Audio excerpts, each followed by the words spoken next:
When the old self starts to slip, most people panic. They tighten their grip, they hustle harder, and they try to make the new happen. But here's the irony that no one tells you. You can only step into your new chapter when you finally stop protecting the one that's dying.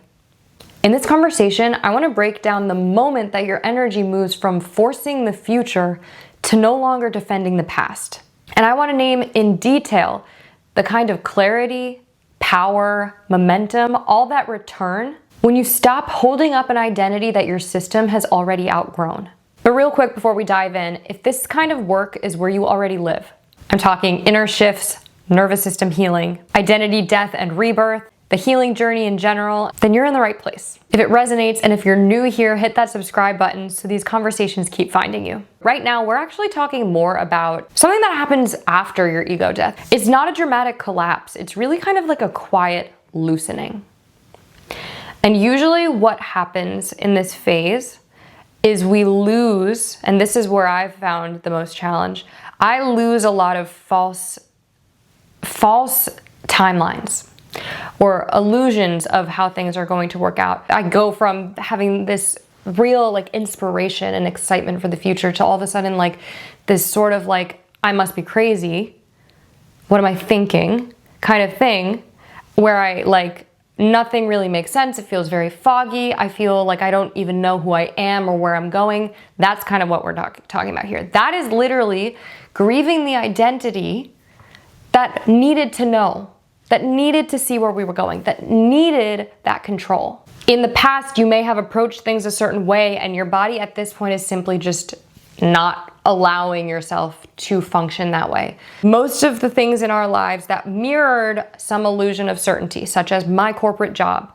or rent, like these things that were like illusions of stability that I had in my life, they did fall away. But I'm talking about what happens after, when it's like this more internal process. It's more of the approach and the way your literal identity, who you are, or who you were, that mirrored all of those structures, that was built from that paradigm.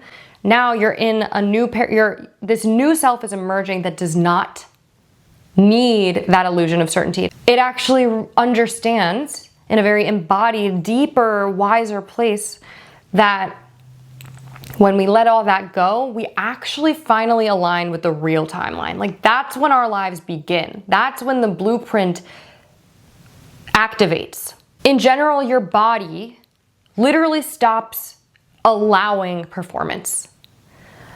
It stops allowing you to engage in inauthentic ways. If you spent your entire life ignoring or not even realizing what was authentic or inauthentic, because that's most of the time that's the case.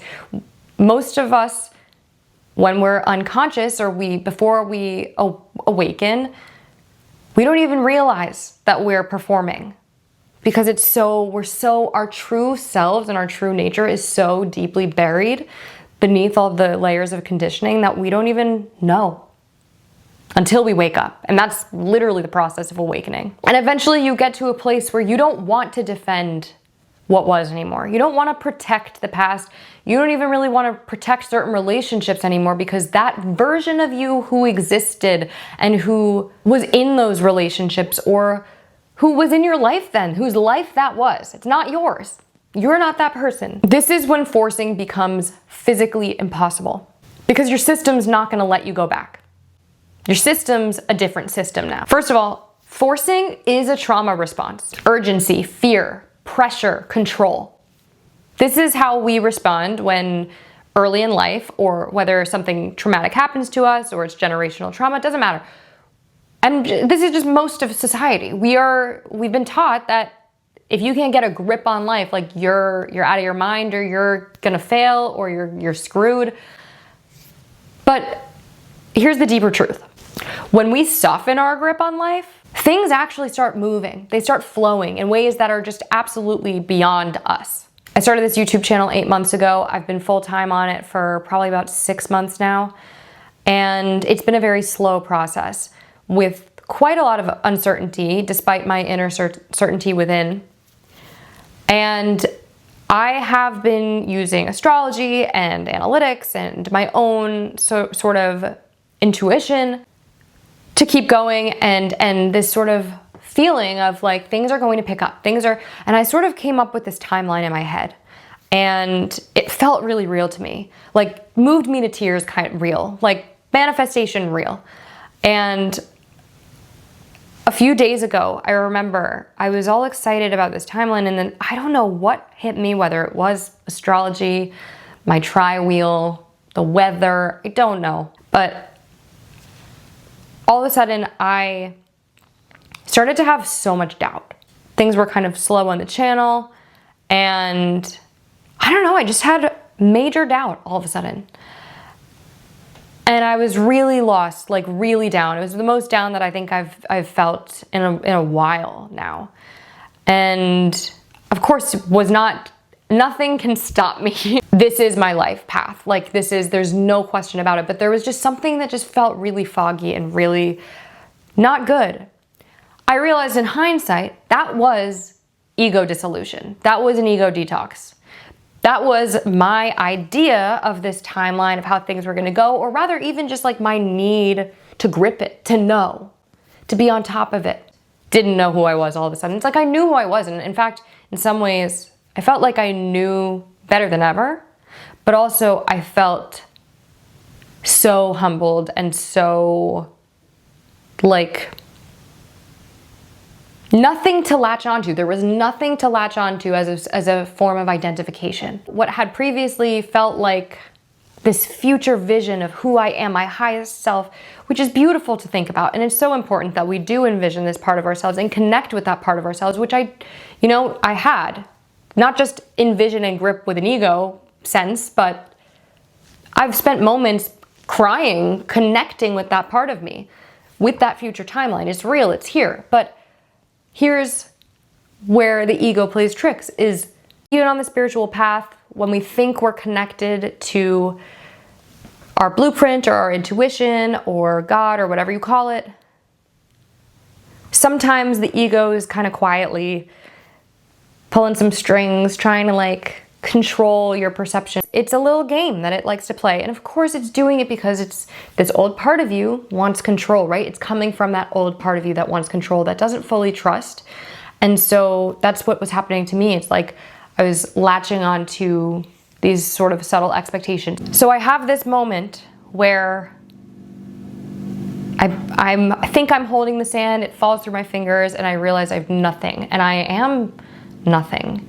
And it just became this very kind of existential, dreadful situation. Guess what happened the next day? My long form video got picked up and I hit 1K views, and I am on a really good trajectory with that video. Literally, I am not kidding, the next day, a video turned around. I say this because as soon as that identity I let go, it's almost like as soon as my body felt me let go, physically, acknowledge, I don't know. I don't know how this is gonna go. I don't know exactly how this is gonna unfold. I don't even know exactly what kind of impact I'm gonna have. I know what I like talking about. I know generally some of these themes, but like I don't know how my life is going to go, and I don't need to, because the part of me that wants to know, that needs to know, she's not running the show anymore. She's not here anymore. And my system finally put that down. And as soon as my system put that down, well then life in the universe is like, all right, perfect. You're ready. Life rewards you. Finally, you're literally not pumping the brakes anymore on your actual path. And life can finally come in and match who you actually are now, rather than that version of you. It was a very sobering moment for me, having that sort of ego dissolution, that loss and that weird grief and in-between state of like, I don't know who I am, but there's also such relief on the other side of it. Once you actually finally let go, yes, there's probably going to be that moment of like existential dread, or that sort of weird haze and fog of just like, I don't know who I am. I can get kind of nihilistic of just like nothing matters. But then there's also, then you realize like nothing matters. It's like the other side of that, right? The only thing that matters is that we are showing up with presence and with love and moving through all of these crazy difficult experiences on this spiritual journey and on the healing journey with awareness. And that's what we're doing. But there's such profound relief because I'm no longer holding on to that part of myself anymore. I'm actually now fully here. I'm now in this fully embodied, sovereign version of myself who can stand tall and say, you know, I don't know when the next video is going to pop off. I don't know when when a video is going to exceed 50K or 100, or when I'm going to start monetizing from YouTube, or when I'm going to get speaking roles, or any of the things are going to come from this. And you know what? That's the most honest that a person can be with themselves. And the relief of letting that just be. It's funny because the body will resist. It's like fear. And then you finally face it, you finally metabolize it, and then there's just relief. It's another one of those paradoxes. And then really, truly, it is always met with reward so quickly. So let me ask you this. What becomes obvious in your life path when you stop trying to force it? What starts to feel less important? What starts to feel more important? Your evolution has never been about forcing the new. It's only ever been about releasing the identities you built in fear so your real timeline could finally catch you. What are you still defending that your new self has already outgrown? Drop it in the comments below. I would love to hear from you. And again, if you like this video, give it a thumbs up and hit the subscribe button so you don't miss any more content like this. I am sending you so much love. Thank you for watching, and I will talk to you soon.